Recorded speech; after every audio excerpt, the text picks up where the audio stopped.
Hello दोस्तों, तो चलते हैं वॉकिंग डेड सीरियल के नेक्स्ट पार्ट की ओर। और इस वीडियो में मैंने कवर किए हैं एपिसोड 11 और एपिसोड 12। वीडियो को शुरू करने से पहले नए लोगों को मैं याद दिलाना चाहूंगी कि अगर आपने मेरे चैनल को अभी तक सब्सक्राइब नहीं किया है तो कर दीजिए और जो बेल आइकॉन है उसे प्रेस करना मत भूलिएगा ताकि आपको मेरी आने वाली वीडियोस के अपडेट्स मिलते रहेंगे। एपिसोड में दिखाया जाता है कि कैरोल लैंस के साथ एक अनऑफिशियल कॉमनवेल्थ आउटपोस्ट पर पहुंच चुकी थी। वहां पर वो लैंस को एक आदमी मोटो के साथ कुछ डीलिंग फाइनल करते हुए देखती है। वो देखती है कि मोटो अपने वर्कर्स के साथ वहां मौजूद पॉपीज से ओपियम बनाने का काम किया करता था और उस ओपियम को कॉमनवेल्थ के हॉस्पिटल में यूज किया जाता था। मोटो लैंस से बातचीत के दौरान उसे बताता है कि उसकी लेबर को अब और पेमेंट की जरूरत है क्योंकि उन लोगों की क्रॉप बहुत कुछ खराब हो चुकी है। लैंस मोटो को वार्न करता है कि अगर उसे ओपियम से और ज्यादा पैसे कमाने हैं तो उसे पॉपीज ज्यादा मात्रा में उगानी पड़ेगी, तभी वो उसे पैसे प्रोवाइड कर पाएगा। कैरोल दूर खड़ी हुई उन दोनों की बातों को सुन रही थी और वो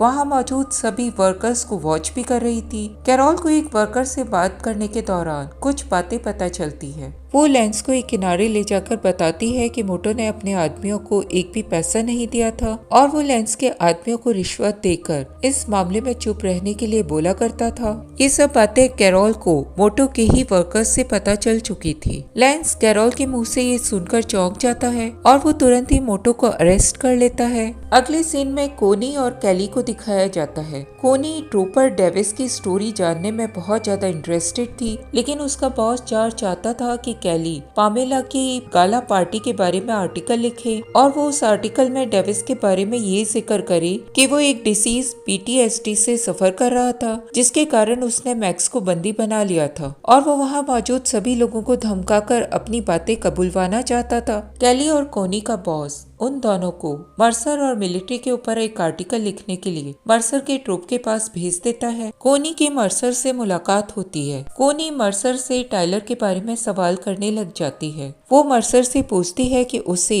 टाइलर के गिरफ्तार होने के 1 महीने बाद भी उससे मिलने क्यों नहीं दिया जा रहा था। कोनी मर्सर से ये भी पूछती है कि क्या मैक्स इन सब बातों में इन्वॉल्व है। मर्सर को कोनी के ये सभी सवाल बहुत अजीब लगते हैं। वो जानता था कि ये सवाल कभी भी कॉमनवेल्थ के पेपर में पब्लिश नहीं होने वाले थे और वो उन सवालों को इग्नोर कर देता है। मर्सर टाइलर को देखने के लिए हॉस्पिटल जाता है और वो हॉस्पिटल जाकर देखता है कि टाइलर वहाँ से गायब था। इधर कोनी और कैली अपने अपार्टमेंट के अंदर थे। तभी एक अनजान आदमी उन लोगों के दरवाजे के नीचे से एक लिस्ट अंदर कर देता है। कोनी और कैली उस लिस्ट को देखते हैं। वो मिसिंग पर्संस की लिस्ट थी। कोनी देखती है कि उस लिस्ट में आखिरी नाम टाइलर का ही था और कोनी उस लिस्ट को देखकर चौंक जाती है। एपिसोड में यूजीन और स्टेफनी को दिखाया जाता है। यूजीन की नींद खुलती है। वो देखता है कि स्टेफनी बहुत ही ध्यान से उसकी लिखी हुई एक नॉवल को पढ़ रही थी। यूजीन ये देखकर खुश हो जाता है। स्टेफनी यूजीन को बताती है कि उसने बहुत ही अच्छी नॉवल लिखी थी और वो नॉवल उसे बहुत पसंद आई थी। यूजीन स्टेफनी को अपने अपार्टमेंट की एक की दे देता है। यूजीन स्टेफनी को बताता है कि वो उसे बहुत प्यार करता है। स्टेफनी भी यूजीन को बताती है कि वो भी उसे बहुत ही प्यार करती है। स्टेफनी और यूजीन उसी दिन शाम की डेट की प्लानिंग कर लेते हैं। यूजीन आइसक्रीम लेकर डेट पर स्टेफनी का बहुत देर तक इंतजार करता है, लेकिन स्टेफनी वहाँ पर नहीं आती। यूजीन उससे मिलने के लिए उसके अपार्टमेंट तक पहुँच जाता है। वो दरवाजे पर बहुत देर तक नॉक करता है। तभी एक आदमी उसे अंदर से निकलता हुआ दिखाई देता है। यूजीन तुरंत ही उसके अपार्टमेंट के अंदर घुस जाता है और वो स्टेफनी के दरवाजे पर जाकर जोरों से नॉक करने लग जाता है। हम लोगों को अंदर का सीन दिखाया जाता है जहाँ पर स्टेफनी बहुत जल्दी में अपना सामान पैक कर रही थी। यूजीन के स्टेफनी के रूम तक पहुँचने से पहले ही स्टेफनी वहाँ से जा चुकी थी। यूजीन स्टेफनी के अपार्टमेंट को हर तरीके से चेक करता है और वो स्टेफनी के मिसिंग होने के बारे में कॉमनवेल्थ की आर्मी को इन्फॉर्म कर देता है। हर जगह स्टेफनी के मिसिंग के पोस्टर्स लग जाते हैं। यूजीन ने जिस आखिरी आदमी को स्टेफनी के अपार्टमेंट से निकलते हुए देखा था उसका नाम रोमन कैलहॉन था। यूजीन उसके बारे में छानबीन करता है। यूजीन को पता चलता है कि रोमन एक प्लम्बर था और उस दिन वो स्टेफनी के अपार्टमेंट की पाइपलाइंस को ठीक करने के लिए वहाँ पर आया हुआ था। यूजीन को रोमन की इस स्टोरी पर यकीन नहीं होता। वो इस बारे में प्रिंसेस से बात करता है। यूजीन स्टेफनी को ढूंढने के लिए उसके ऑफिस में भी जाता है। वहाँ पर यूजीन को पता चलता है कि स्टेफनी बहुत दिन से वर्क पर नहीं पहुंची थी। यूजीन को स्टेफनी के वर्क ट्रांसफर ऑर्डर भी मिल जाते हैं। यूजीन को ये सब चीजें बहुत ज्यादा सस्पिशियस दिखाई देती है। वो इन सब चीजों के बारे में प्रिंसेस को बता देता है। यूजीन को ऐसा लगता था कि कॉमनवेल्थ गवर्नमेंट ने ही स्टेफनी को गायब कर दिया था और वो अब किसी मुसीबत में फंस चुकी थी। यूजीन प्रिंसेस की मदद से स्टेफनी को ढूंढना चाहता था। वो प्रिंसेस से इस बारे में अपनी हेल्प करने के लिए कहता है। प्रिंसेस और यूजीन दोनों ही रोमन्स की जॉब करने के टाइम में उसके अपार्टमेंट के अंदर पहुंच जाते हैं। उन्हें रोमन के घर में एक किडनैपिंग किट दिखाई देती है। वहाँ पर उन्हें बहुत सारे वेपन्स भी दिखाई देते हैं, लेकिन अनफॉर्चुनेटली प्रिंसेस और यूजीन दोनों को ही पकड़ लिया जाता है। दोनों को जेल के अंदर बंद कर दिया जाता है। लैंस उन दोनों से मुलाकात करने के लिए वहाँ पर पहुँच जाता है। लैंस यूजीन को बताता है कि रोमन एक प्लम्बर है और वो उस दिन स्टेफनी के अपार्टमेंट के लीकेज को ठीक करने के लिए गया था। लैंस यूजीन से कुछ पेपर साइन करवा लेता है जिस पर लिखा हुआ था कि यूजीन उस वक्त डिप्रेशन से गुजर रहा था और उसकी दिमागी हालत ठीक नहीं थी। लैंस यूजीन को कहता है कि उन पेपर्स को साइन करने के बाद वो आजाद होकर कॉमनवेल्थ के अंदर घूम सकता था, नहीं तो उसे जेल के अंदर बंद रहना पड़ता। यूजीन जेल से आजाद हो जाता है, लेकिन वो अभी भी स्टेफनी की खोज कर रहा था। एक दिन अचानक ही वो रोमन के अपार्टमेंट के अंदर चोरी से घुस जाता है। तभी उसके ऊपर पीछे से स्टेफनी अटैक कर देती है। यूजीन वहाँ पर स्टेफनी और रोमन को एक साथ देखता है। स्टेफनी रोमन को लेकर एक और चली जाती है। तभी यूजीन के सामने लैंस पहुँच जाता है। लैंस यूजीन को बताता है कि ये सब प्लानिंग उसकी थी और स्टेफनी नाम की कोई भी लड़की इस दुनिया में नहीं थी। लैंस बताता है कि उसी ने एक लड़की शीरा को स्टेफनी बनाकर यूजीन के पास भेजा था ताकि वो यूजीन के थ्रू उनकी कम्युनिटी के बारे में जान सके। यूजीन को लैंस की बातें सुनकर बहुत ज्यादा हैरानी होती है। वो लैंस को बताता है कि वो उसके बारे में कॉमनवेल्थ गवर्नमेंट को सारी बातें बता देगा। लैंस यूजीन की ये बातें सुनकर हंसने लग जाता है और उसे उसके साइन किए हुए पेपर्स दिखाता है। लैंस यूजीन को बताता है कि वो मेंटली डिस्टर्ब है और उसने खुद उन पेपर्स के ऊपर साइन किया था। लैंस यूजीन को क्लियर करता है कि अब कोई भी उन पेपर्स को देखने के बाद यूजीन की किसी भी बात पर विश्वास नहीं करेगा। एपिसोड के एंड में दिखाया जाता है कि यूजीन मिसिंग पर्सन स्टेफनी के पोस्टर्स को जला रहा था। पोस्टर्स के साथ यूजीन अपनी लिखी हुई नॉवल के पेजेस को भी जला देता है। तभी एक लड़की उसके पीछे पहुंच जाती है। वो लड़की यूजीन से उन्हीं बातों को दोहराती है जो बातें यूजीन स्टेफनी से रेडियो पर किया करता था। यूजीन उन बातों को सुनकर चौंक जाता है। हम लोगों को दिखाया जाता है कि मैक्स यूजीन से मिलने के लिए वहाँ पर आई हुई थी। मैक्स यूजीन को बताती है कि वही असली स्टेफनी है और उसी ने रेडियो पर यूजीन से बात की थी।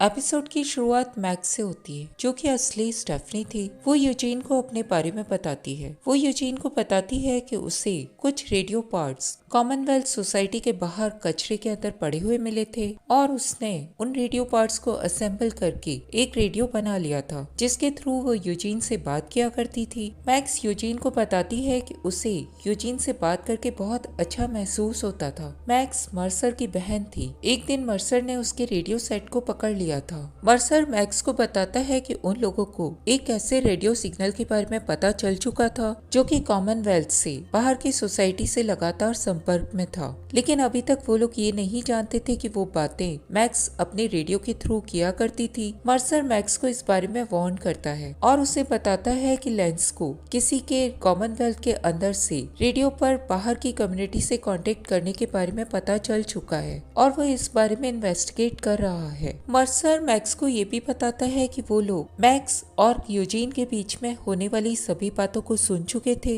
हालांकि उन्हें मैक्स के बारे में कोई भी आइडिया अभी तक नहीं पहुंचा था, लेकिन वो लोग रेल यार्ड में उन लोगों की मुलाकात के बारे में सभी बातें जान चुके थे। मर्सर मैक्स को बताता है कि लैंस ने यूजीन को पकड़ने की पूरी प्लानिंग बना ली थी और वो मैक्स को यूजीन से आगे कांटेक्ट करने से मना करता है। मैक्स मर्सर की बातें सुनकर चुप रह जाती है। इसके बाद एक और फ्लैशबैक दिखाया जाता है। मैक्स यूजीन को बताती है कि उसने एक दिन कॉमनवेल्थ में यूजीन को स्टेफनी के साथ देखा था और वो स्टेफनी से उन दोनों के बीच हुई रेडियो की बातों को दोहरा रहा था। मैक्स उन दोनों को आपस में एंजॉय करते हुए देखकर वहाँ से चुपचाप चली जाती है। फ्लैशबैक के ही अगले सीन में दिखाया जाता है कि मैक्स आइसक्रीम लेकर पामेला के ऑफिस में पहुंच जाती है। वो पामेला को आइसक्रीम ऑफर करती है। पामेला मैक्स को कहती है कि वो उसके बेटे सेबेस्टियन के अकाउंट को कुछ समय के लिए सीज कर दे ताकि सेबेस्टियन अपनी हरकतों से बाज आ जाए। तभी लैंस पामेला से मिलने के लिए वहां पर पहुंच जाता है।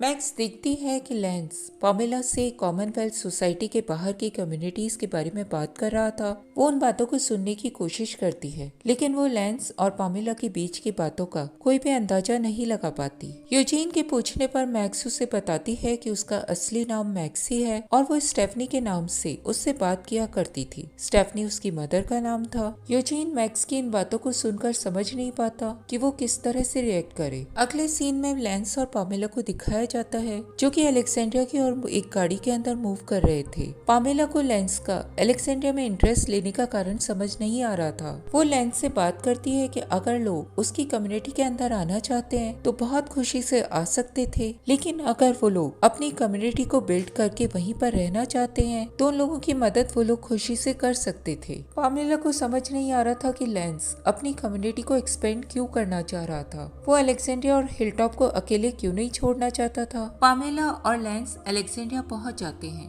वहां उनकी मुलाकात एरन और बाकी अलेक्जेंड्रियन से होती है। एरन पामेला और लैंस के आने से अलेक्जेंड्रिया की बहुत सारी नेगेटिव बातों को छुपाने की कोशिश करता है। एरन पामेला को अलेक्जेंड्रिया की सैर कराता है। एरन पामेला को अलेक्जेंड्रिया के बारे में बताता है और वो बताता है कि उसे बसाने में मैगी और एक और सोसाइटी ने उन लोगों की मदद की थी। पामेला अलेक्जेंड्रिया की लीडर डियाना की फोटो देखकर चौंक जाती है। वो पॉलिटिकली उससे पहले से जानती थी। पामेला डैरिल से डियाना के बारे में बात करती है। वो उसकी डेथ के बारे में पूछती है। पामेला डैरिल को बताती है कि वो डियाना को बहुत पहले से जानती थी। डियाना पॉलिटिकली बहुत ज्यादा एक्टिव थी। तभी एक वॉकर अलेक्जेंड्रिया के अंदर एंटर कर जाता है। डैरिल उस वॉकर को देखकर उसे मार डालता है, लेकिन पामेला उस वॉकर को देखकर बहुत ज्यादा डर जाती है। उसे अलेक्जेंड्रिया की सेफ्टी के ऊपर डाउट होने लग जाता है। अगले सीन में कॉमनवेल्थ सोसाइटी में एजेकिल को दिखाया जाता है, जो कि अपने रूटीन चेकअप के लिए हॉस्पिटल में मौजूद था। टॉमी उसका चेकअप करके उसे बताता है कि उसका ऑपरेशन नेक्स्ट फ्राइडे को होने वाला है। एजेकिल के और ज्यादा पूछने पर उसे बताया जाता है कि उसके सभी पेमेंट्स पेड कर दिए गए हैं। जेरी, जो कि जैकिल के साथ वहीं पर मौजूद था, ये सब बातें सुनकर बहुत ज्यादा खुश हो जाता है। वो समझता है कि ये सब कंप्यूटर की गलती के कारण हुआ होगा, जबकि जैकिल को इसमें कैरोल के ऊपर डाउट हो जाता है। वो समझ जाता है कि उसके नाम को लिस्ट में ऊपर कराने में जरूर कैरोल का ही हाथ होगा। इधर पामेला ओशन साइड पहुंच चुकी थी। वहां उसकी मुलाकात रेचल से होती है। पामेला लैंस के साथ रेचल से ओशन साइड को कॉमनवेल्थ सोसाइटी का पार्टनर बनाने के बारे में बात करती है। रेचल क्योंकि मैगी के अंडर में वर्क किया करती थी, वो बिना मैगी के परमिशन के कॉमनवेल्थ की पार्टनर बनने से मना कर देती है। पामेला रेचल के मुंह से मैगी का नाम सुनकर उससे मिलने के लिए बहुत ज्यादा उत्सुक हो जाती है। लैंस रेचल के मुंह से ये सब बातें सुनकर बहुत ज्यादा डिस्टर्ब हो जाता है। वो तुरंत ही एरन के पास जाकर मैगी, हिलटॉप और ओशन साइड के बारे में बात करता है। लैंस एरन को वार्न करता है कि अगर हिलटॉप और ओशन साइड ने कॉमनवेल्थ का पार्टनर बनने से मना कर दिया तो वो लोग अलेक्जेंड्रिया को भी अपना पार्टनर नहीं बनाएंगे। एरन लैंस के मुंह से ये सुनकर डर जाता है, क्योंकि अलेक्जेंड्रिया को रिबिल्ड करने में लैंस और उसके साथियों ने बहुत मदद की थी। एरन उसे अश्योर करने की कोशिश करता है कि एक बार उसे मैगी से बात कर लेनी चाहिए और उसके बाद ही उसे डिसीजन लेना चाहिए। बातें करते करते ही लैंस और एरन अपने पूरे ग्रुप के साथ हिलटॉप के सामने पहुंच जाते हैं। वहां पर उन लोगों का सामना मैगी से होता है, जो कि बहुत सारे वॉकर्स का सामना कर रही थी। वो लोग मिलकर वॉकर्स को मारने में मैगी की मदद करते हैं। मैगी की मुलाकात उस वक्त पामेला और लैंस से होती है। मैगी को लैंस और पामेला के वहां आने के मकसद के बारे में पता चलता है। वो उन लोगों का पार्टनर बनने से क्लियर मना कर देती है। मैगी डैरिल और एरन से मिलकर बहुत खुश होती है। डैरिल से सामना होने पर मैगी उससे पूछती है कि उसने कॉमनवेल्थ के ऊपर ट्रस्ट क्यों किया था। डैरिल मैगी को क्लियर करता है कि उसने उनके ऊपर ट्रस्ट नहीं किया है और वो अभी भी उन लोगों को दूर से वॉच किया करता है। मैगी एरन से भी सेम सवाल पूछती है। एरन मैगी को बताता है कि उन लोगों ने अलेक्जेंड्रिया को रीबिल्ड करने में उन लोगों की बहुत ज्यादा मदद की थी और उसे अभी तक वो लोग अच्छे ही लगे थे। तभी लेंस मैगी को पामेला के साथ हंटिंग के लिए बुलाने के लिए पहुंच जाता है। मैगी उन लोगों के साथ हंटिंग पर जाने के लिए तैयार हो जाती है। हंटिंग के दौरान पामेला और मैगी एक साथ हो जाते हैं और बाकी लोग अलग अलग डायरेक्शन में चले जाते हैं। पामेला मैगी को अपनी कॉमनवेल्थ सोसाइटी के बारे में बताती है। वो उसे बताती है कि वो बहुत ही दिक्कत से अपनी उस सोसाइटी को रन कर रही थी। पामेला की बातों से मैगी को पामेला का हिलटॉप, अलेक्जेंड्रिया और ओशन साइड में इंटरेस्ट लेने का कारण समझ नहीं आता, क्योंकि कॉमनवेल्थ अपने आप में बहुत ज्यादा डेवलप्ड और बहुत बड़ी सोसाइटी थी। मैगी सोचती थी कि पामेला उसकी वैसे ही मदद कर सकती थी। वो उसे अपने पार्टनर बनाने के बारे में क्यों सोच रही थी। मैगी को पामेला के ऊपर बिल्कुल भी यकीन नहीं था, जबकि पामेला मैगी को क्लियर करती है कि वो आने वाले फ्यूचर को रिबिल्ड करना चाहती है। वो चाहती है कि वहाँ के बच्चे अच्छे स्कूल में पढ़ें और वो लोग इंजीनियरिंग, डॉक्टर्स वगैरह को लेकर पूरी सोसाइटी को एक साथ लेकर आगे एक नई दुनिया बसाएं। अगले सीन में कॉमनवेल्थ में एजेकिल और कैरोल को दिखाया जाता है। एजेकिल कैरोल से अपनी सर्जरी के बारे में बात करता है। तब कैरोल उसे क्लियर करती है कि उसी ने लेंच के ऊपर एक फेवर किया था, जिसके कारण ही एजेकिल की सर्जरी का नंबर सबसे टॉप में आ चुका था। एजेकिल कैरोल की इस बात को सुनकर उसे समझाने की कोशिश करता है कि और भी बहुत से लोग अपनी सर्जरी का वेट कर रहे हैं और वो लोग भी ज्यादा डिजर्विंग हैं। कैरोल एजेकिल की इन बातों को सुनने से मना कर देती है। अगले सीन में फिर से हमें मैगी और पामेला को दिखाया जाता है। वो दोनों आपस में अपने अपने लोगों के फ्यूचर की बात डिस्कस कर रहे थे। तभी वहाँ पर बहुत सारे वॉकर्स पहुँच जाते हैं। वो दोनों वॉकर्स को मारने लग जाते हैं। अगले सीन में यूजीन को दिखाया जाता है, जो कि रोशिता के साथ रिवर के किनारे बैठा हुआ था। यूजीन रोशिता से कॉमनवेल्थ के बारे में बात करता है। रोशिता अपनी बेबी को लेके बहुत ज्यादा कंसर्न थी। वो कॉमनवेल्थ में एक कॉप के रूप में खुश थी और वो अलेक्जेंड्रिया के रिबिल्ड होने को लेकर भी निश्चिंत थी। ये देखकर यूजीन उसे कुछ भी न बताने का निर्णय करता है और उसे बताता है कि स्टेफनी ने उससे ब्रेकअप कर लिया था। रोशिता समझती है कि यूजीन स्टेफनी से ब्रेकअप के कारण ही बहुत ज्यादा परेशान था। वो उसे काम कराने की कोशिश करती है। इधर मैगी हंटिंग से सभी लोगों के साथ हिलटॉप लौटकर वापस आ जाती है। लेंस मैगी को अपनी तरफ करने के लिए उसे कुछ फ्यूल और फूड ऑफर करता है, जिससे कि मैगी तुरंत ही एक्सेप्ट कर लेती है। डियाना और हिलटॉप के सभी लोग लेंस और पामेला से बहुत ज्यादा खुश थे और बहुत ज्यादा इम्प्रेस्ड भी थे। इधर मर्सर और डेरिल आपस में कॉमनवेल्थ को लेकर बात करते हैं। मर्सर डेरिल को वार्न करता है कि कॉमनवेल्थ उसे जैसा दिखाई देता है वैसा कुछ भी नहीं है और वो बहुत अलग है। मर्सर डेरिल को ये भी कहता है कि उसकी ड्यूटी अलग है और उसे अपनी उन्हीं ड्यूटीज को निभाना है। डेरिल को मर्सर की ये बातें समझ में नहीं आती। मर्सर डेरिल के पास से उठकर एक और चला जाता है। अगले सीन में जैकिल को दिखाया जाता है, जिसे कॉमनवेल्थ में ऑपरेशन के लिए तैयार कर दिया गया था और उसे उससे रिलेटेड इंस्ट्रक्शन दिए जा रहे थे। लेंस मैगी को अकेला बैठा हुआ देखकर उससे बात करने के लिए उसके पास पहुंच जाता है। वो मैगी से पूछता है कि क्या वो कॉमनवेल्थ का पार्टनर बनने के लिए पूरी तरह से तैयार है। मैगी अपने व्यूज में बहुत ज्यादा क्लियर थी। वो लेंस को मना कर देती है। लेंस मैगी को हर तरीके से समझाने की कोशिश करता है, लेकिन मैगी उसकी कोई भी बात मानने से मना कर देती है। तभी हिलटॉप के गार्ड्स उन लोगों को वार्न करते हैं कि एक वॉकर का झुंड हिलटॉप की तरफ मूव करते हुए बढ़ रहा था। मैगी अपने सभी साथियों के साथ उन वॉकर्स का सामना करने लग जाती है। तभी लेंस का इशारा करते ही ट्रूपर्स वहाँ पर पहुँच जाते हैं और वो वहाँ मौजूद सभी वॉकर्स को मार डालते हैं। डियाना और हिलटॉप के सभी लोग ये देखकर बहुत ज्यादा खुश हो जाते हैं।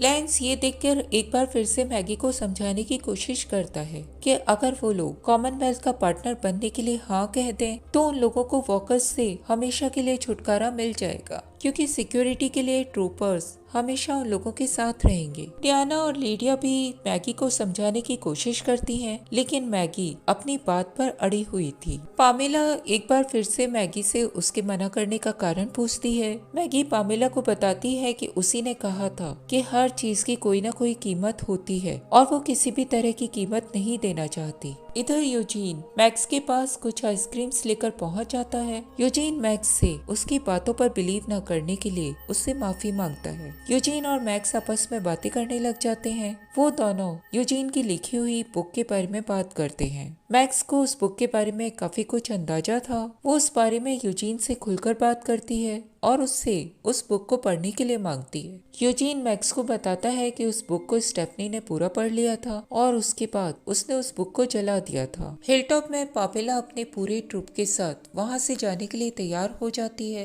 मैगी देखती है कि डियाना भी अपने कुछ साथियों के साथ हिलटॉप से कॉमनवेल्थ के साथ जाने के लिए तैयार हो चुकी थी। मैगी डियाना से इस बारे में बात करती है। डियाना मैगी को बताती है वो कॉमनवेल्थ के ऊपर पूरी तरह से ट्रस्ट करती है और वो अब हिलटॉप में रहते हुए वॉकर्स का सामना नहीं कर सकती थी और इसीलिए उसने कॉमनवेल्थ की ओर जाने की प्लानिंग कर ली थी। मैगी को ये सुनकर बहुत ज्यादा दुख होता है। डियाना मैगी को भी अपने साथ चलने का ऑफर करती है, जबकि मैगी डियाना को कॉमनवेल्थ में अलर्ट रहने के लिए कहती है। इधर पामेला लेंस से कहती है कि उसे अब इन सोसाइटीज को अपने अंदर मर्ज करने के लिए एफर्ट करने की जरूरत नहीं है और अब उन लोगों का कॉमनवेल्थ वापस जाने का समय आ चुका है। लेंस अभी भी चाहता था कि हिलटॉप, ओशनसाइड और अलेक्जेंड्रिया के साथ कॉमनवेल्थ के साथ पार्टनरशिप करने के लिए तैयार हो जाए। पामेला समझ जाती है कि लेंस उन तीनों सोसाइटीज को लीड करना चाहता था। पामेला जानती थी कि लेंस बहुत ज्यादा एम्बिशियस था और वो उन तीनों सोसाइटीज के थ्रू कॉमनवेल्थ को भी अपने अंडर में ले लेना चाहता था। पामेला लेंस को इस बारे में वार्न करती है और वहाँ से चली जाती है। लेंस बहुत ज्यादा टेंशन में आ जाता है। वो अपनी ओर आ रहे एक वॉकर को गोली मार देता है। तभी पीछे से एरन उसके पास पहुँच जाता है और वो उससे पामेला के अलेक्जेंड्रिया के डिसीजन के बारे में बात करता है। लेंस एरन को बताता है कि पामेला उन लोगों की बात से पूरी तरह से एग्री करती है। लेंस एरन को आगे की दुनिया के लिए रेडी रहने के लिए कहता है।